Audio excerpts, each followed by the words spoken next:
Plutôt qu'il y avait une mère. Il aimait son fils. Il l'aimait beaucoup. Alors, son fils avait l'habitude de jouer avec le couteau. Comme il aimait son fils, chaque fois que la femme prenait le couteau, la mère, par amour, quand il veut ravir le couteau à son enfant pleurait. Comme il aimait son enfant, il ne voulait pas que l'enfant pleure. Il laisse le couteau. Chaque fois, l'enfant aimait jouer avec le couteau. Chaque fois qu'il veut prendre le couteau, l'enfant pleure. Comme il aimait son enfant, il laisse l'enfant continuer à jouer avec le couteau. Un jour, comme d'habitude, il veut ravir le couteau à l'enfant. Encore l'enfant pleure. Il laisse le couteau. À un moment donné, l'enfant se trouve l'œil. Quand il s'est trouvé l'œil, la mère a dit que son enfant n'avait plus deux yeux. Il avait un œil. L'enfant a grandi. Avec un œil. À un moment donné, il a demandé à sa mère, maman, comment les autres ont deux yeux? Moi, j'ai seulement un œil. La mère a dit à l'enfant, toi, tu étais turbulent. Tu aimais jouer avec le couteau. Chaque fois que je voulais te ravir le couteau, tu pleurais. Un jour, j'avais voulu prendre d'abord le couteau, tu avais pleuré comme je t'aimais. Je ne voulais pas que tu pleures, je t'avais laissé le couteau et tu t'es trouvé l'œil. La face acharnée sur sa mère. Il a dit, je vois que tu ne m'aimes pas et tu ne m'as jamais aimé. L'enfant a haï sa mère.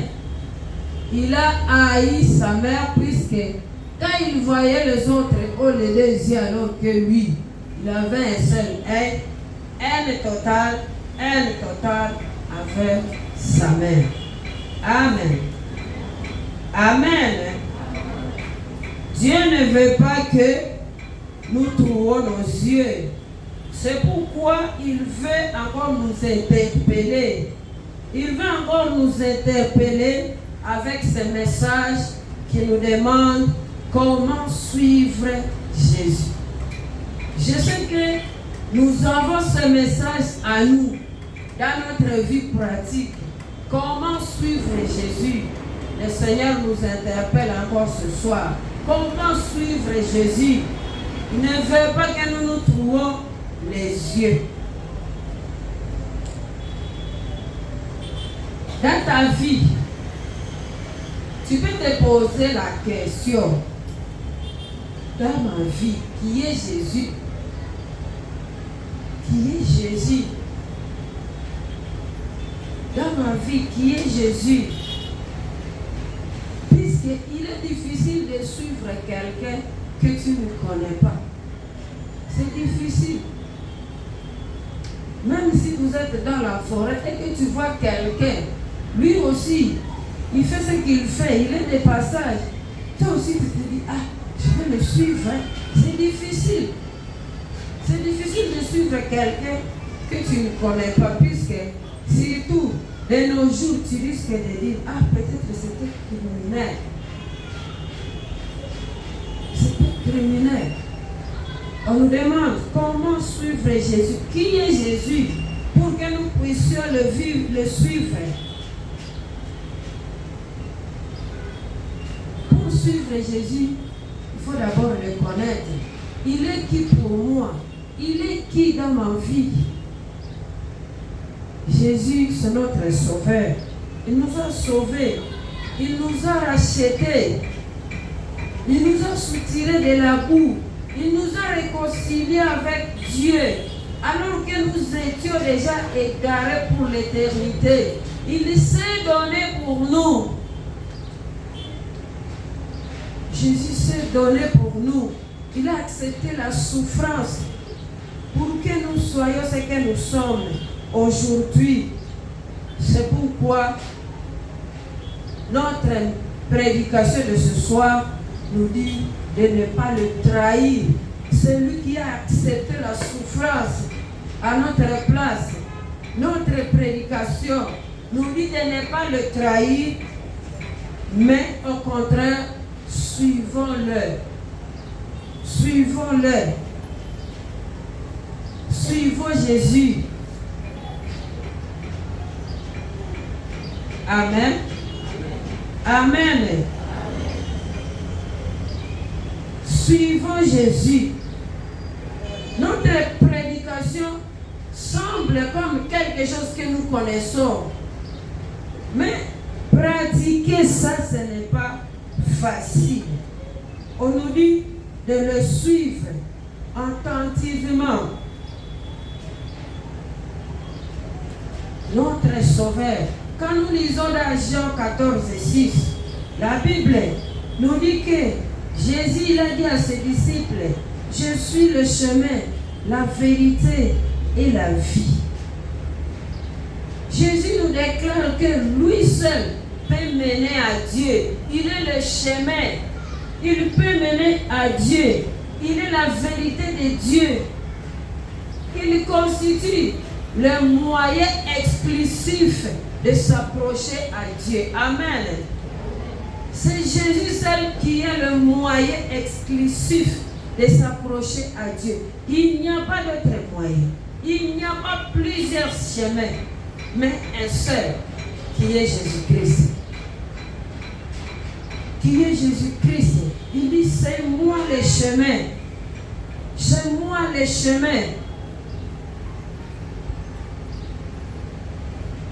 Et après avoir connu que c'est bien lui qui est le chemin, tu sauras alors te poser la question, comment suivre ce chemin?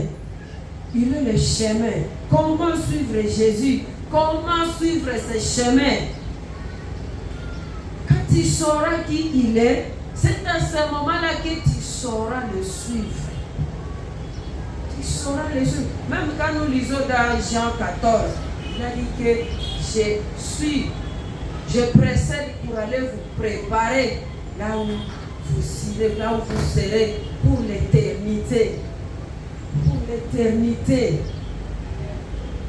Quand nous essayons de penser aux choses bibliques, c'est comme de la blague, mais ce sont des choses qui ont une profondeur. Je suis le chemin. Je suis le chemin. Je vais vous préparer là où vous serez pour l'éternité. Quelqu'un qui te prépare là où tu seras, même si dans ce monde, quelqu'un construit pour toi une maison, je ne sais pas si tu peux le trahir.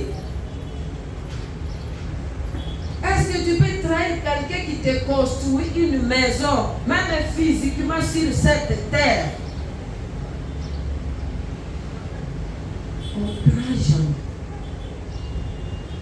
Au grand jamais. Tu ne peux pas le trahir, même s'il fait du mal. Tu feras tout pour ouvrir son mal.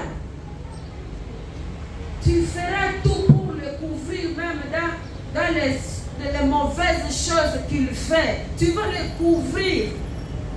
Il t'a fait une habitation sur cette terre. Alors Jésus, il est monté pour nous construire nos demeures pour l'éternité. Est-ce que nous pouvons réaliser cette chose? Il te précède pour te construire ta demeure pour l'éternité et tu le lâches. Ce n'est pas possible. Ce n'est pas possible. Ce sont des petites choses, mais quand nous raisonnons à ces choses, nous voyons que ce sont des choses profondes. Là où il y a un chemin à emprunter, il n'y a pas question de s'asseoir. Quand on dit après t'asseoir. Tu ne peux pas apprêter un chemin à t'assoyant. Tu ne peux pas t'asseoir. Tu vas t'élever. C'est un parcours. C'est un parcours. Quand on dit que tu apprêtes ce chemin, on ne te dit pas d'être dans un salon climatisé où quand tu voudras, tu vas dormir. Quand tu vas te fatiguer, tu vas t'élever. Ce n'est pas ça. Quand tu te tiens dans un salon climatisé, c'est une autre chose. C'est une autre chose. Mais quand on te dit que tu vas apprêter ce chemin, tu vas voir les moyens par lesquels on apprête un chemin. Amen. Tu vas voir les moyens par lesquels on apprête un chemin. On peut apprêter, on peut prendre une moto, on peut prendre une voiture, ou bien tu prends tes pieds pour apprêter un chemin. Et quand tu apprêtes un chemin, tu dois aussi subir tout ce qui se trouve dans ce chemin. Amen. Amen. Hein? Tu dois subir, tu dois accepter de subir. Toi qui apprêtes un chemin, sache que à un moment donné, le soleil peut briller. À un moment donné, ça peut pleuvoir. À un moment donné, tu peux rencontrer l'obscurité. À un moment donné, tu peux rencontrer des ravins où tu vas sauter. À un moment donné, tu auras faim. Différemment de celui qui est assis dans son salon climatisé. Amen. C'est différent. C'est différent. Tu dois parcourir un chemin dans la souffrance. Et je crois que le chemin dont on nous parle ici, ce n'est pas dans la voiture, ce n'est pas sur une moto. Ce sont nos pieds. Amen. Ce sont nos pieds. Ce sont nos pieds. Contrairement à celui qui est assis, contrairement à celui qui a pris un vélo, le chemin de suivre Jésus, ce sont nos pieds. Puisque parmi ce moyen de déplacement, ce sont les pieds qui sont les moyens qui est le plus difficile. Le plus difficile. Je vais vous dire que ce que nous vivons dans la marche spirituelle, chacun de nous, il connaît ce qu'il vit dans sa marche spirituelle. Chacun de nous, il sait de quoi il a à faire. Chacun de nous, il sait de quelle marche il réalise, il sait de quel chemin il a apprêté. Jour pour jour, tu marches et tu sais que tu écoules tes jours sur cette terre. Mais on nous dit d'apprêter le chemin qui est Jésus-Christ. Apprêtons le chemin qui est Jésus-Christ.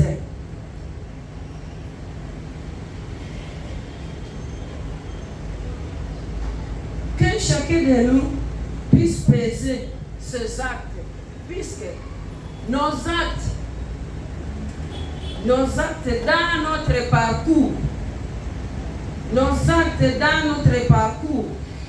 c'est ça ce que le Seigneur nous demande. Nos actes, pas autre chose. Dans nos parcours, le Seigneur regarde nos actes.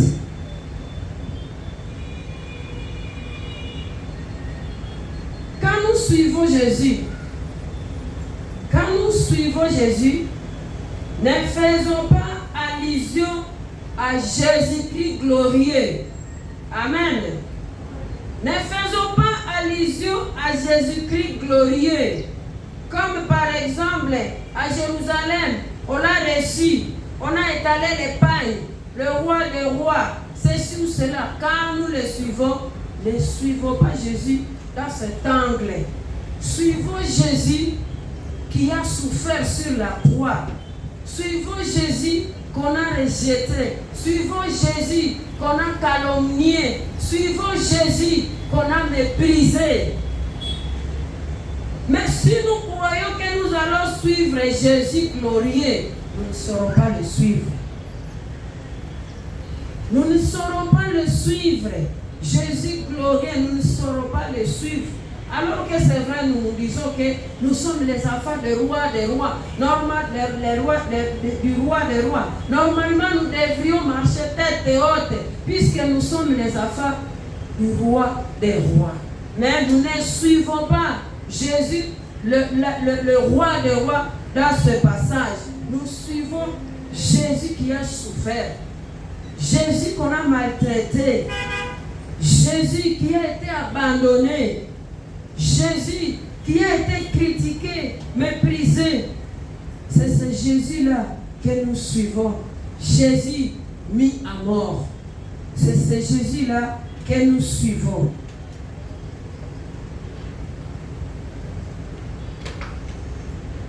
Et la mort de Jésus nous donne une position dans ce monde.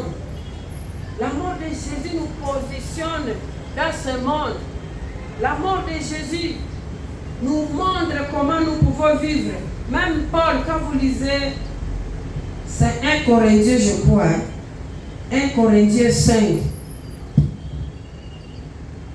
Quand nous lisons ça, ça nous dit que nous sommes ce que nous sommes, puisque Christ, notre Pâque, a été immolé. Si c'est le verset 6. Tu es ce que tu es, puisque Christ, ta Pâque, a été immolé. Donc, personne ne peut plaire à Dieu quand il ne voit pas l'œuvre de la croix. C'est quand nous voyons l'œuvre de la croix, quand nous voyons que Christ a souffert à notre place, c'est nous qui devrions souffrir. Quand nous voyons cette œuvre, nous disons non, nous ne pouvons pas le trahir. Nous ne pouvons pas le trahir. Nous ne pouvons pas le trahir. C'est vrai, nous ne sommes pas parfaits, mais ce qui nous préserve du péché, c'est lorsque tu vois l'œuvre de la croix. C'est lorsque tu vois que Jésus a souffert à ta place. Et dans la marche avec Jésus, dans le chemin qui est Jésus, quand tu penses à l'œuvre de la croix, quand tu penses à Jésus qui a été crucifié, tu le suis normalement. Tu le suis normalement. Tu ne peux pas le suivre, mais tu ne peux pas plaire à Jésus quand tu ne penses pas à l'œuvre de la croix.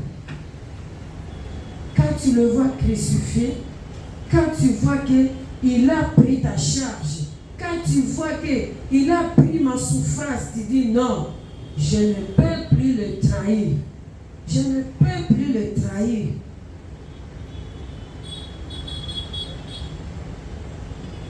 Quand nous nous engageons à Christ, comme je viens de le dire, ne mettons pas en nous une vie de gloire. Mettons d'abord une vie de souffrance. C'est pourquoi même l'évangélisation qui te dit de venir à Dieu, tu seras béni. Viens au Seigneur, tu seras riche. Viens au Seigneur, tu seras béni. Viens au Seigneur, tu vas construire des immeubles. Viens au Seigneur, tu vas voyager. Tu vas sillonner le monde entier. Ce sont des fausses prédications. Ce sont des fausses prédications. Amen. Puisque nous ne pouvons pas changer l'évangile. Ce sont des fausses prédications. Nulle part où on dit, viens à Christ, tu vas construire des immeubles. Viens à Christ, tu seras riche. Viens à Christ, tu vas sillonner toute l'Europe. Viens à Christ, tu seras saisi. Ce sont des fausses prédications. L'évangile nous dit ceci.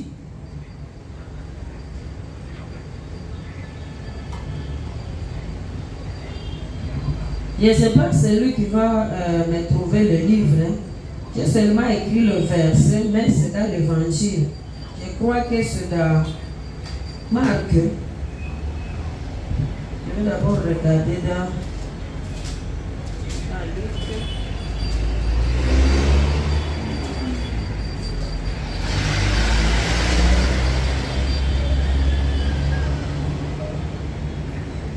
Ça doit être Marc 16, 33.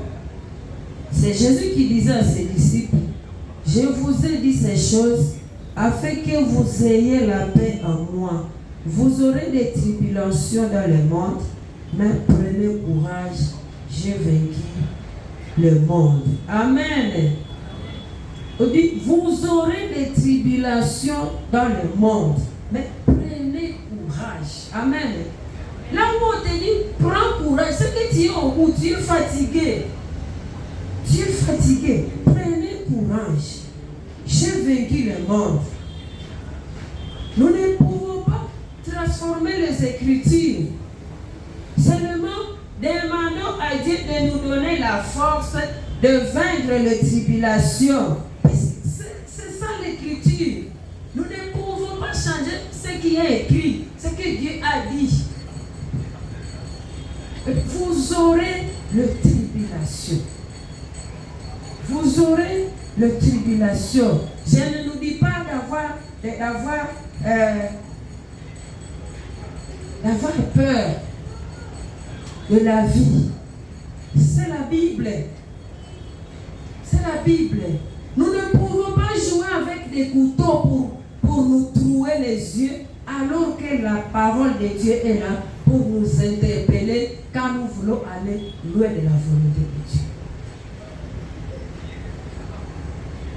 On a dit, vous aurez des tribulations. On n'a pas dit, on vous jettera des éloges. On n'a pas dit ça. On a dit, vous aurez des tribulations. C'est pourquoi, quand on m'insulte, moi je dis, Seigneur, je ne peux pas passer là où toi tu n'étais pas passé.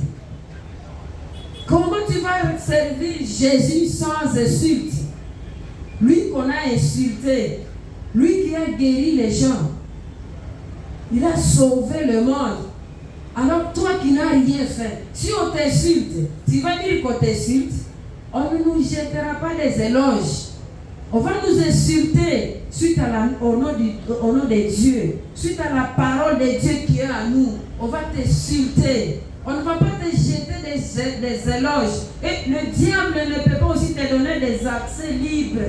Il va t'empêcher d'aller. C'est ça l'évangile. C'est ça l'évangile.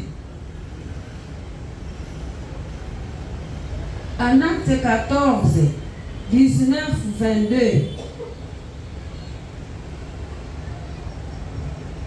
Acte 14. On va lire ici. Acte des apôtres. Acte des apôtres. Le chapitre 14. Pour nous faire voir que l'œuvre de Dieu n'est pas facile. Tu peux ne pas être pasteur. Tu es sauvé. C'est déjà l'œuvre de Dieu. Puisque tu es sauvé aussi pour sauver les autres. On dit à Icône, Paul et Barnabas entièrement ensemble dans la synagogue des Juifs. Et ils parlèrent de telle manière qu'une grande multitude de Juifs et de Grecs crurent. Mais ceux des Juifs qui ne crurent point excitèrent et agitèrent les esprits des païens contre le frère. Ils restèrent cependant assez longtemps à Icône, parlant avec assurance, appuyés sur le Seigneur qui rendait témoignage à la parole de sa grâce et permettait qu'il se fasse par leurs mains des prodiges et des miracles. La population de la ville se divisa. Les uns étaient pour les Juifs, les autres pour les apôtres. Et comme les païens et les Juifs décorsèrent avec leurs chefs, se mettaient en mouvement pour les outrager et les lapider, Paul et Barnabas, en ayant eu connaissance, se réfugièrent dans la ville de Lycaonie, à Lystre et d'Herbe et dans la contrée d'alentour. Et ils y annoncèrent la bonne nouvelle.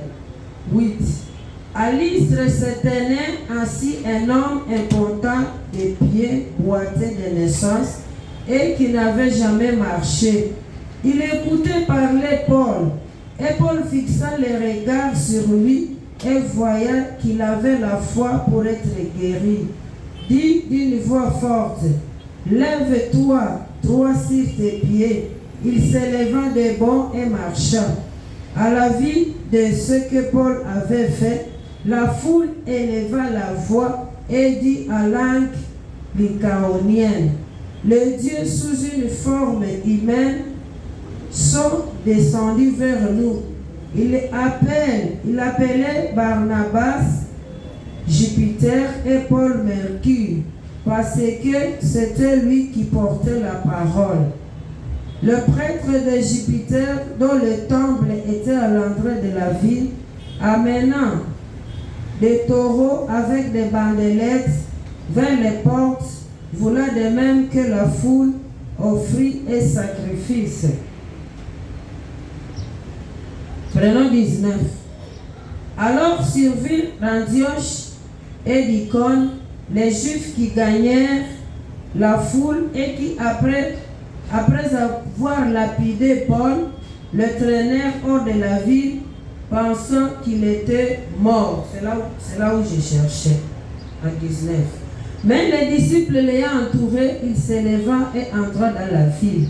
Le lendemain, il partit pour Derbe avec Barnabas.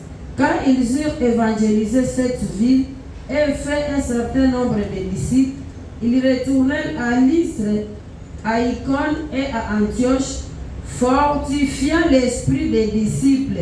22, c'est 22 qui est très important.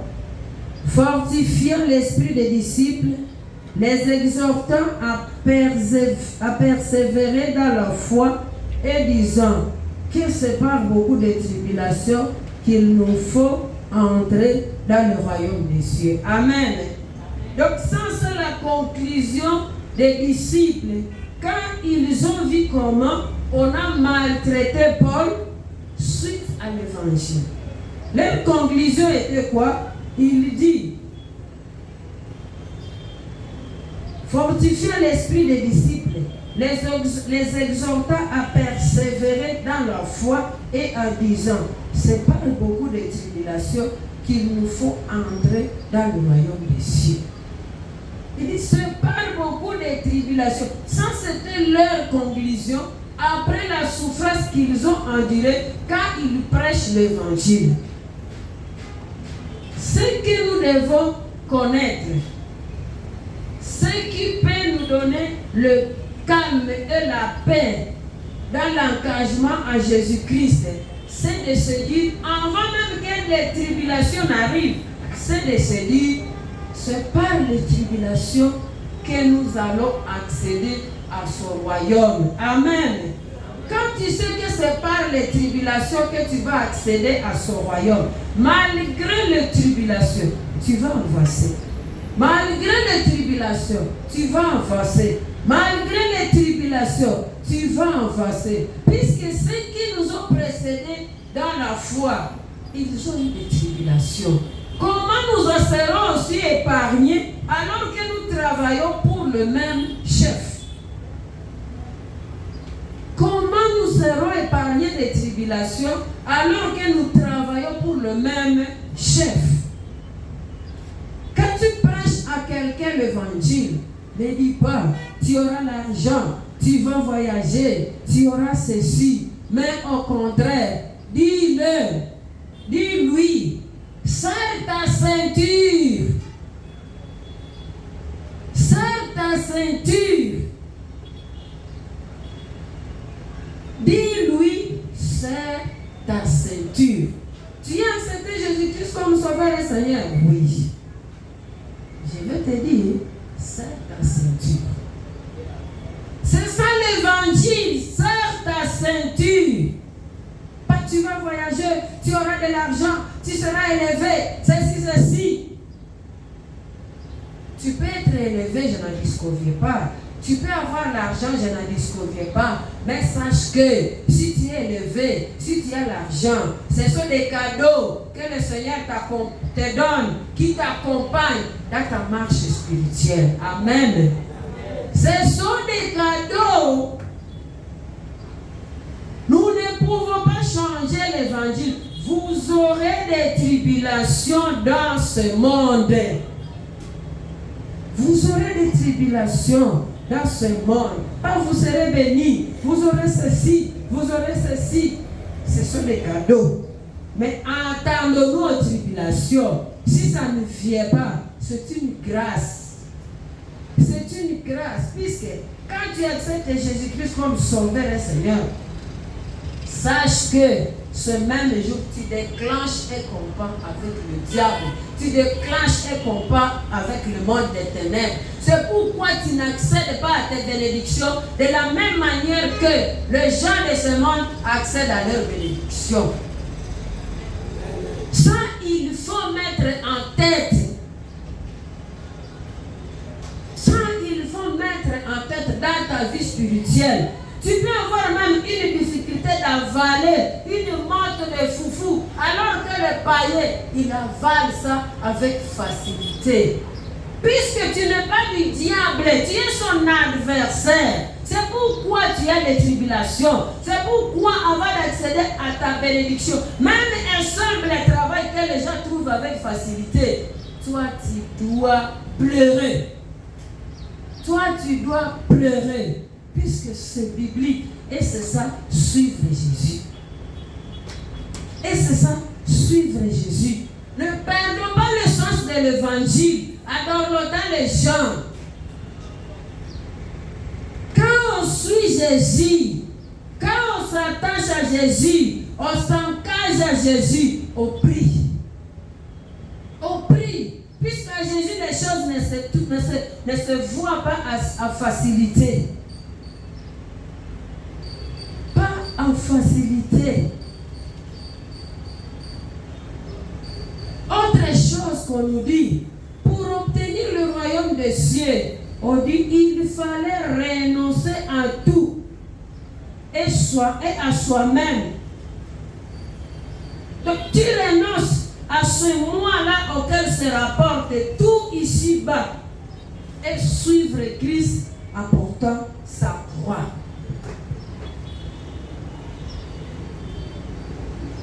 Tu te refuses toi-même. Tu te refuses toi-même. Ce moi-là, tu te refuses toi-même. Tu te refuses toi-même. Peut-être tu te poses la question, comment je peux me refuser moi-même? Mais il faut savoir que nous nous aimons. L'homme s'aime. L'homme s'aime. Si une fois, on nous amène ici quelques beignets, 5 beignets, alors que nous tous, nous étions en jeûne, on nous amène 5 beignets. Nous allons nous disputer pour prendre ces 5 beignets. Mais te refuser, c'est quoi? Pendant que les autres se disputent pour prendre les beignets, toi tu regardes comme si tu n'en as pas besoin. Tu regardes. Tu regardes, alors que tu en as besoin, tu regardes et tu croises les bras. Pendant que les autres se disputent, c'est ça, c'est refuser. Tu n'avais même pas le programme de jeûner, mais le Seigneur te dit, tu vas jeûner pour l'autre. 2 jours, bien 3 jours, tu vas jeûner pour l'autre. Tu te refuses. Ce que tu aimes, le Seigneur te dit, tu vas donner ça à l'autre.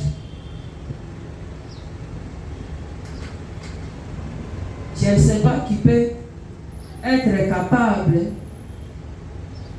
Ce que tu aimes, on dit tu donnes ça à l'autre. Ce n'est pas facile de refuser, se faire la volonté de Dieu. Faire la volonté de Dieu. C'est comme tu viens d'apprêter un plat au restaurant. Tu as faim. Tu as faim. Et tu vois quelqu'un qui vient, peut-être il n'a pas l'argent. Le Seigneur te dit, donne ce repas, donne ça à celui qui est à côté de toi. Tu te refuses. Tout ce dont tu as besoin, tu ne veux pas satisfaire tes besoins pour plaire au Seigneur. Renoncer à tout. Renoncer à tout. C'est-à-dire, tu réalises la mort au monde. Pour toi, le monde est mort.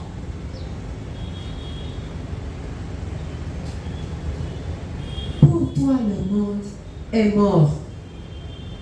Les choses qui plaisent aux autres, pour toi, c'est mort. C'est morte. Donc, le monde est mort. Ce n'est pas facile. Hein? Ce n'est pas facile. Comment suivre Jésus? Comment suivre Jésus? Ce que je dis dans 1 Corinthiens 5, le verset 6 et 7. Tu peux ce que tu peux, puisque Christ, notre Pâque, a été immolé. Quand tu penses à l'œuvre de la croix, tu dis, Seigneur, je renonce. Je renonce aux choses du monde. Je renonce à moi-même.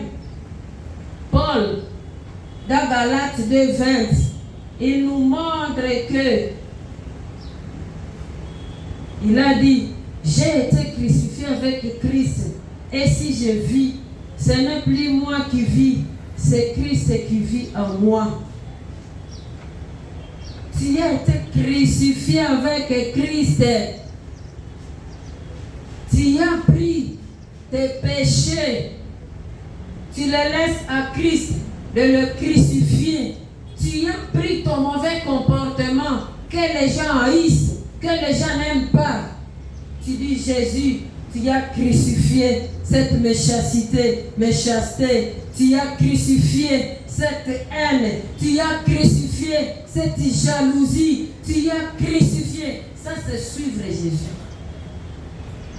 Nous ne pouvons pas suivre Jésus avec la jalousie, avec la haine, avec l'envie, avec quoi que ce soit. Christ, quand il est mort, il a pris nos iniquités et il les a crucifiés sur la croix. C'est ça, Paul. C'est ça, Paul. À lui, il n'y avait plus le dent pour dent ou bien le œil pour œil. Si tu vois quelqu'un te faire du mal, toi aussi tu veux te venger. Tu vas te dire, là où il m'a fait parvenir, moi aussi je vais lui montrer qui je suis. Tu es hors du chemin. Tu es hors du chemin. Toi qui te venges, tu es hors du chemin. Tu es hors. Tu ne peux pas suivre Jésus avec de tels comportements. Tu ne peux pas le suivre avec de tels comportements. La Bible nous dit qu'il est difficile de passer par un trou d'une aiguille. C'est difficile. Comment tu vas passer dans ce trou-là? Tel que tu es là, avec la vie, avec l'orgueil, méchanceté, la haine, rancune. Comment tu vas passer dans ce trou? Tu ne passeras pas. Il faut qu'on puisse te moudre. Même si on va te moudre, ça ne va pas suffire. Puisque quand on va te moudre, tu seras comme une viande hachée. Et la viande hachée ne peut pas passer par un trou d'une aiguille. Il faut qu'on divise cette viande. Amen. Il faut qu'on prenne une bonne quantité d'eau pour diluer cette viande qu'on a hachée. Il faut qu'elle soit diluée,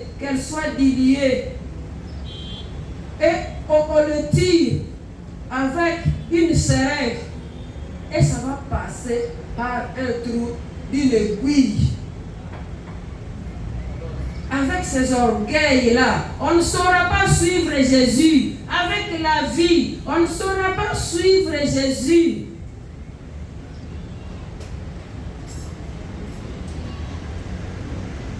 Je ne nous dis pas de ne plus nous satisfaire, mais satisfaisons-nous dans les Seigneurs.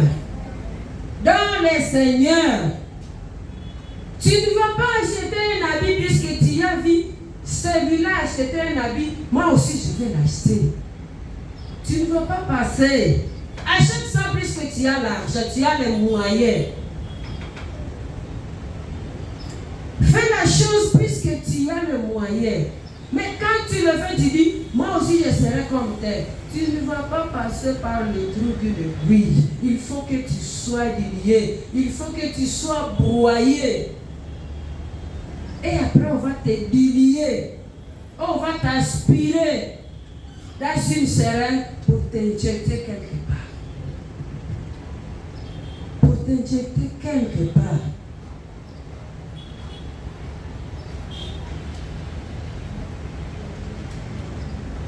Le œil pour œil n'est pas digne de celui qui suit Jésus. Le dent pour dent n'est pas digne de celui qui suit Jésus. Si quelqu'un te fait du mal, pardonne-le avant même qu'il ne vienne et ne dise pardonne-moi. Tu le pardonnes même avant qu'il ne te dise ça. Si nous continuons avec nos versets, la Bible nous dit, celui qui veut sauver sa vie la perdra. Mais celui qui la perdra à cause de mon nom, il va la retrouver. Si tu veux ménager ta vie, tu ne sauras pas. Si tu veux ménager toi-même, tu perds l'éternité. Mais il faut que le Seigneur ménage pour toi. Il faut que le Seigneur ménage pour toi. Puisque même la Bible nous dit, dans Psaume 121, le verset 1er, si le Seigneur ne bâtit pas la maison, ceux qui bâtissent travaillent avec. Tu peux vouloir te poumonner faire quelque chose. Tu quittes même la volonté de Dieu pour faire quelque chose. La fois antérieure, on avait dit qu'on n'aide pas Dieu. On n'aide pas Dieu. Puisque le Seigneur peut vouloir que tu traverses quelque chose pour te façonner. Pour te façonner. Et quand tu veux l'aider, comment tu seras façonné? Le Seigneur ne nous façonne que par la souffrance. Il nous façonne par la souffrance. Je n'ai jamais eu quelqu'un qui est dans les anges chercher le Seigneur. Il y en a, mais c'est rare. Puisque le Seigneur vient nous interpeller souvent à travers la souffrance. Quand tu souffres, tu te dis, ah Seigneur, qu'est-ce qu'il y a?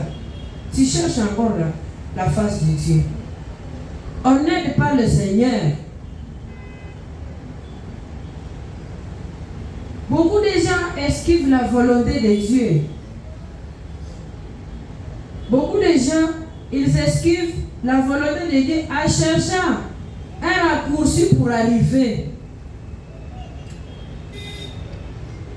On nous avait dit ici que celui qui fait le pied, qui monte l'escalier, si tu montes l'escalier, tu es différent de celui qui monte l'ascenseur. Il monte sur l'ascenseur, pouf, il arrive. Mais quand tu montes sur l'escalier, tu transpires, tu soupires. Pendant que tu montes, tu réfléchis. C'est-à-dire qu'à Dieu, on ne trouve pas des choses dans la facilité. Si on t'a évangélisé qu'on trouve à Dieu dans la facilité, on t'a trompé.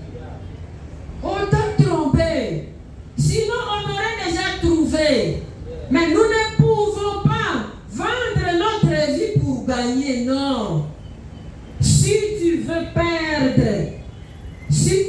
perdre ta vie ici, tu acceptes de la perdre. Sache que au ciel, on te connaît. Puisque tu perds ta vie pour la gloire de Dieu.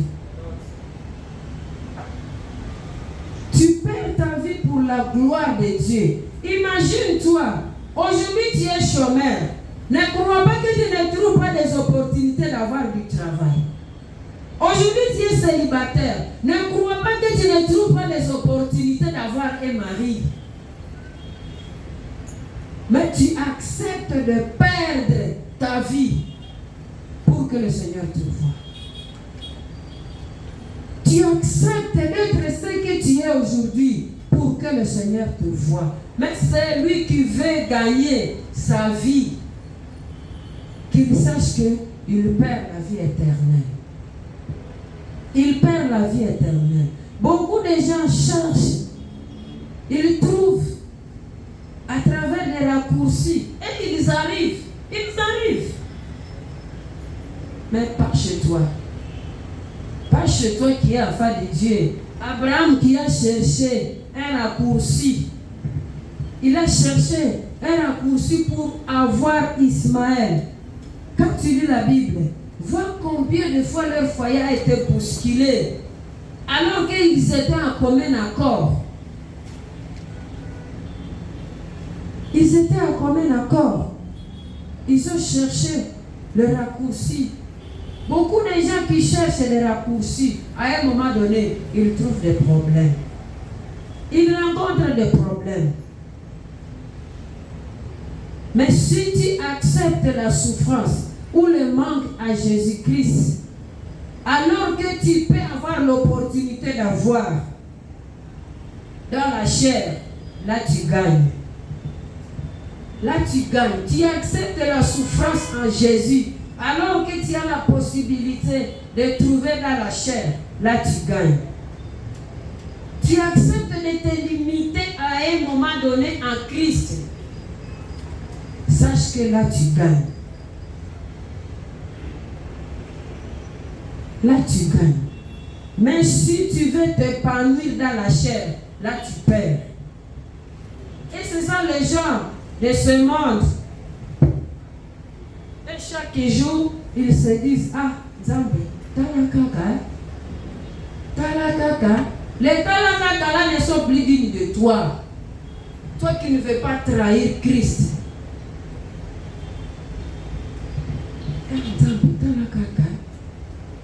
Chez Dieu, il n'y a pas ce vocabulaire. Tu entends le temps de Dieu.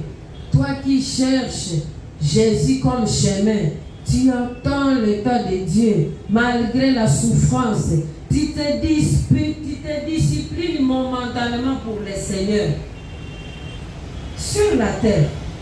Et même, il y a un verset qui nous dit que tu te disciplines pour un moment.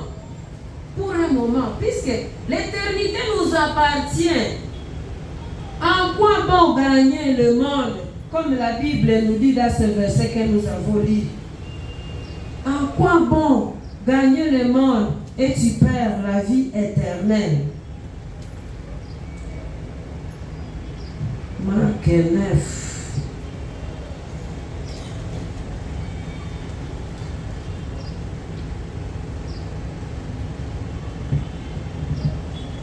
Jésus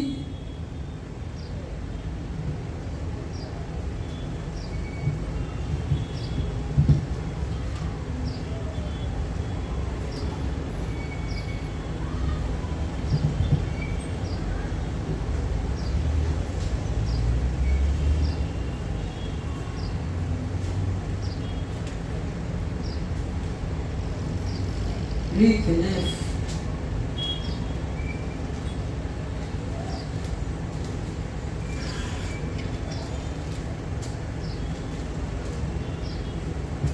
Le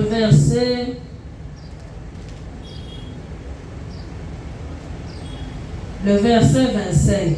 Et que servirait-il à un homme de gagner tout le monde s'il se détruisait ou se perdait lui-même? C'est une question qu'on nous demande. C'est une question solennelle. Que servirait-il à un homme de gagner le monde entier s'il se détruisait ou se perdait lui-même? Bien-aimés, vivons dans ce monde avec réserve. Vivons avec réserve. Ne vivons pas dans ce monde avec le laisser aller. Il faut songer à l'éternité.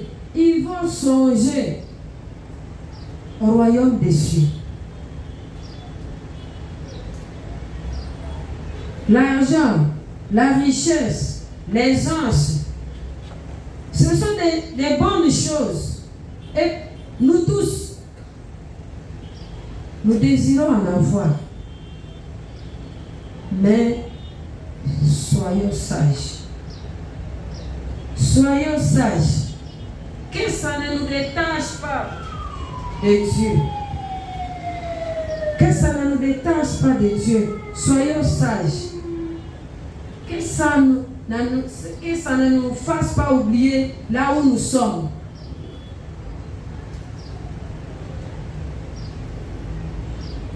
Que tu n'oublies pas de là où tu viens, là où tu es, là où tu vas. L'aisance, l'argent. Soyons sages à Jésus-Christ. La Bible nous dit que nous sommes des ambassadeurs de Christ. Soyons sages. L'ambassadeur, c'est quelqu'un qui ne peut pas trahir son pays. Nous, comme des citoyens du ciel, nous ne pouvons pas trahir notre pays. Nous ne pouvons pas trahir notre père. Nous ne pouvons pas trahir notre cité. Pendant que tu sois ici sur terre, tu n'es pas de cette terre. Tu n'es pas de cette terre. J'ai toujours dit que je n'ai jamais vu un blanc qui sillonne le marché. Il cherche des chikwans. Je ne l'ai jamais vu. Il va toujours. Il va où? Supermarché. Il cherche la nourriture de chez eux.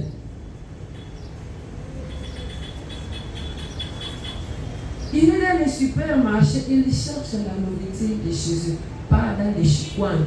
Toi, dans les chikwans, tu ne te connais pas. Tu ne peux pas appeler d'aller chercher les chikwans. Tu vas chercher le repas du ciel. Le repas du ciel.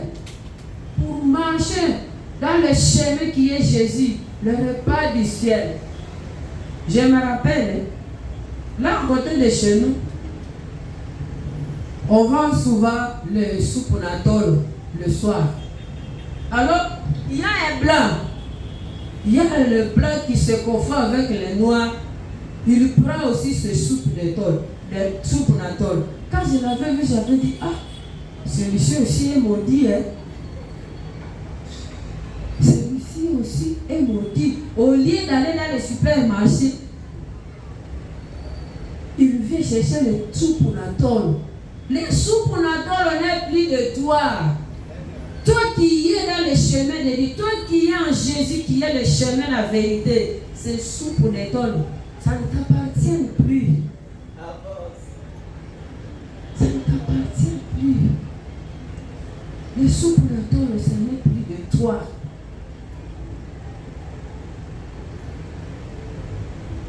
Il y a des choses qui vont te disqualifier. Il faut faire attention dans notre marche. C'est comme quelqu'un qui veut aller à Loufou, par exemple. Moi, je ne sais pas si on passe où quand on va à Loufou.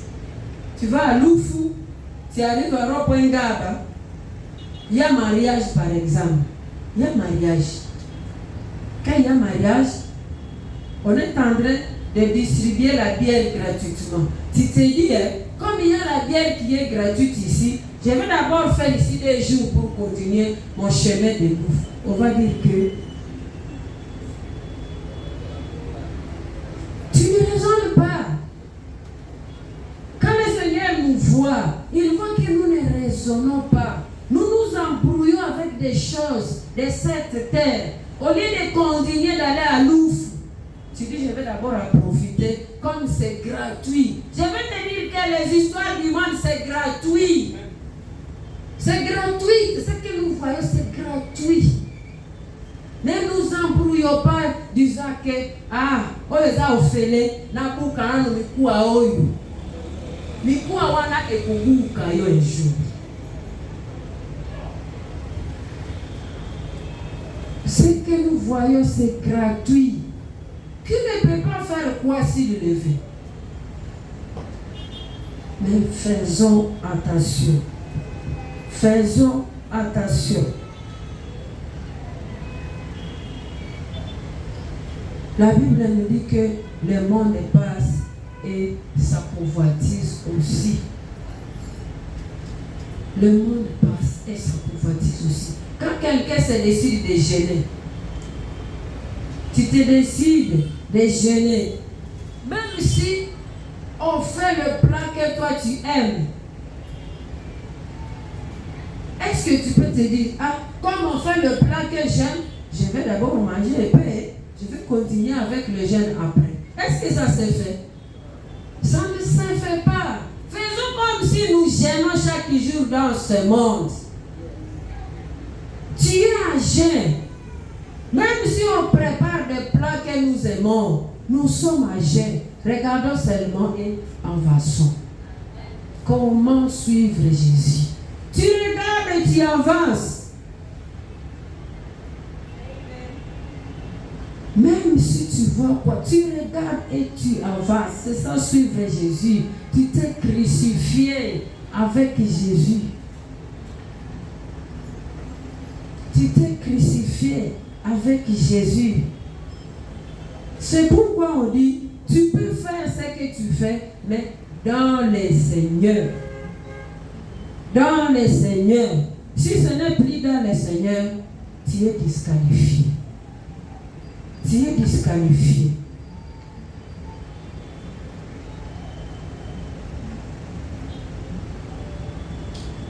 Le verset 26. Quiconque aura honte de moi et de mes paroles, le Fils de l'homme aura honte de lui, car il viendra dans sa gloire et dans celle du Père et de son Saint. Tu sais que quand tu as honte de quelqu'un, tu ne sauras pas le punir. Tu ne sauras pas le punir. Tu auras honte de prendre ta décision. Mais ce jour-là, le Seigneur n'aura plus honte de toi qui as eu honte de lui. Il va faire de toi la loi céleste. La loi céleste, il va exécuter. Ça ne sera plus le moment de dorloter, mais ça sera le moment d'exécuter la loi. Ça sera le moment d'exécuter la loi. Les vérités de suivre Jésus, ce sont des vérités solennelles.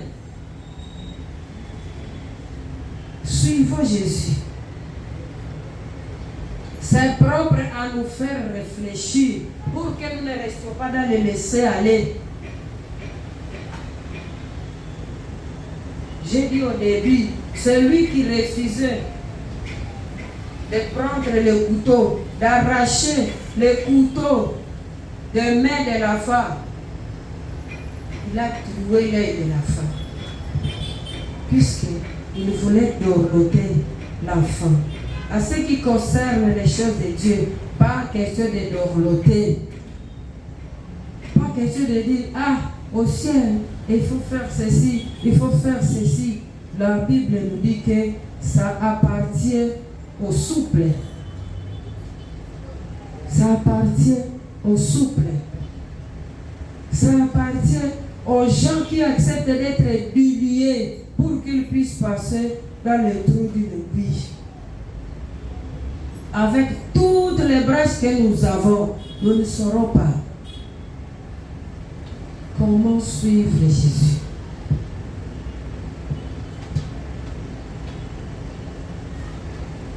On nous dit de renoncer. Renoncer. Comme je l'ai dit, c'est un message que nous avons déjà reçu dans l'affermissement quand nous avons crié à Jésus-Christ. Comment suivre Jésus? Mais aujourd'hui, le Seigneur a voulu que nous puissions encore réveiller notre façon de le suivre, puisque même si nous voulons, même si nous ne voulons pas, nous avançons vers notre fin. Et si tu n'as pas préparé ta vie sur cette terre, pendant que tu sois là, pendant que tu vives, tu ne sauras plus. Tu ne sauras plus. C'est le moment de revoir encore nos vies. C'est le moment d'être interpellé. C'est le moment de ne pas blaguer avec les choses. Dieu a voulu que moi et toi, nous puissions être interpellés.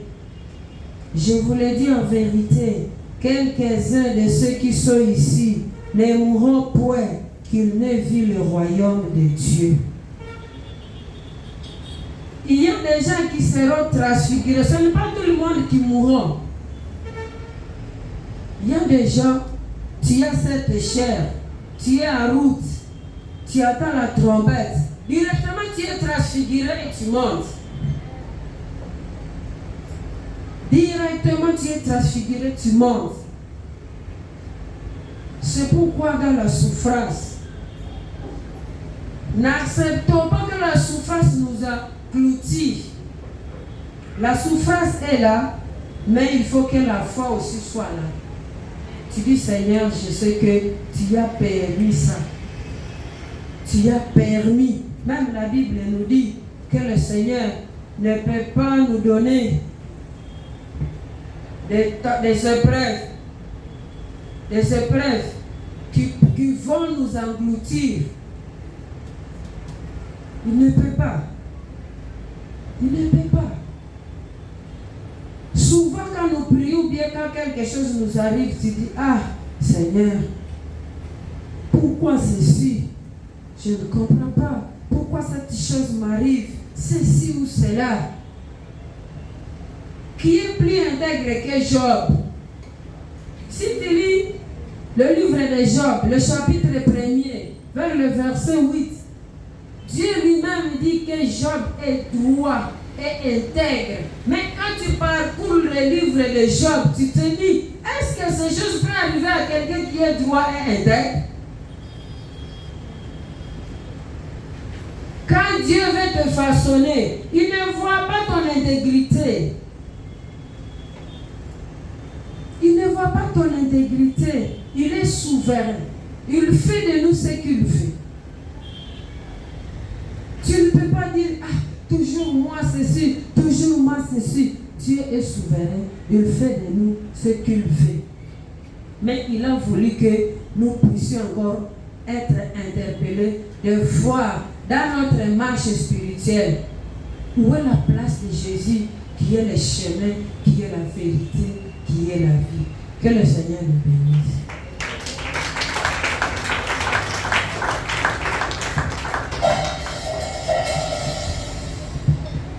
Nous allons nous lever.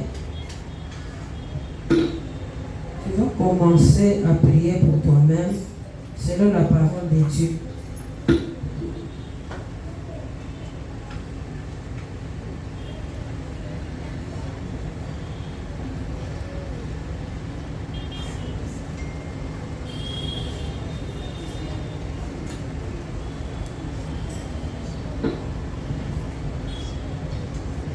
Tu vas prier Dieu, tu vas prier pour ta marche spirituelle.